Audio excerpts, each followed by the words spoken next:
Salut mesdames et messieurs, bienvenue sur DBS Télévision dans les échos du monde. La Corée du Sud a fait état ce vendredi de 1241 nouveaux cas de coronavirus, un record dans un pays dont les célébrations de Noël ont été plombées par la troisième vague épidémique. Le pays était, il y a quelques semaines, présenté comme un modèle de gestion de l'épidémie car il était parvenu à contenir sa propagation grâce à une stratégie très efficace de dépistage, mais aussi à la grande discipline de la population quant au respect des règles de distanciation sociale. Mais une nouvelle vague épidémique s'est traduite par une flambée du nombre de cas avec ce nouveau record enregistré. Nous vous demandons d'annuler vos réunions et rassemblements même s'ils ont lieu avec votre famille proche, a déclaré Yoon Tae-ho, un responsable des autorités sanitaires. Au total, 70% des nouveaux cas ont été enregistrés dans la région de la capitale où vit la moitié de la population du pays qui est de 52 millions d'habitants. Mercredi, les rassemblements de plus de 4 personnes avaient été interdits dans cette région jusqu'au 3 janvier.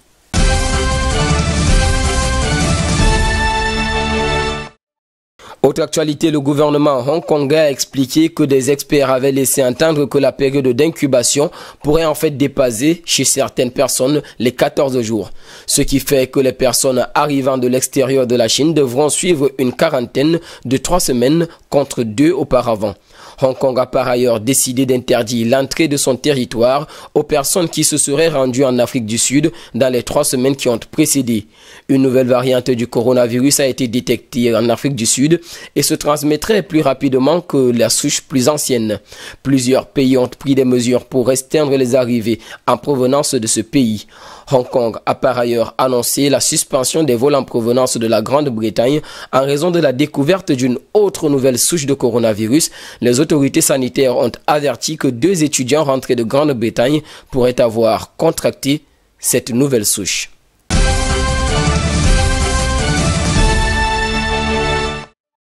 Accord bilatéral. Après 10 mois de négociations harassantes, l'Union européenne et le Royaume-Uni ont conclu ce jeudi un accord historique sur leurs futures relations commerciales qui les permettra d'éviter in extremis un no deal dévastateur pour leurs économies en fin d'année. L'aboutissement de ces laborieuses discussions débutées en mars permettra aux 2 parties de s'épargner un no deal aussi embarrassant sur le plan politique que dommageable au niveau économique. Le Royaume-Uni a choisi de quitter l'Union européenne et le marché unique.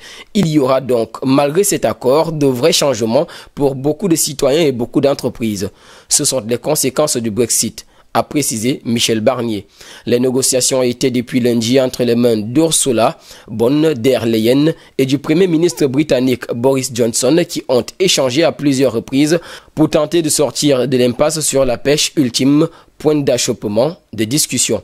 Malgré son faible poids économique, le secteur de la pêche revêt une importante politique et sociale pour plusieurs États membres de l'Union européenne, dont la France, les Pays-Bas, le Danemark ou l'Irlande.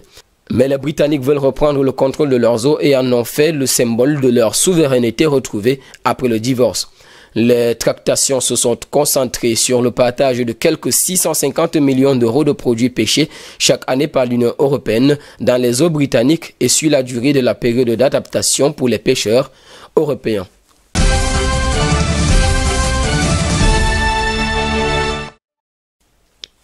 Et pour finir, en Russie, l'enquête pour violation du domicile et menace vise Lyubov Sobol, qui s'était rendu lundi au domicile d'un agent présumé du FSB, que M. Navalny dit avoir piégé au téléphone pour lui faire avouer son empoisonnement, a annoncé sur Twitter Ivan Danov, directeur des fonds de lutte contre la corruption, l'organisation de l'opposant.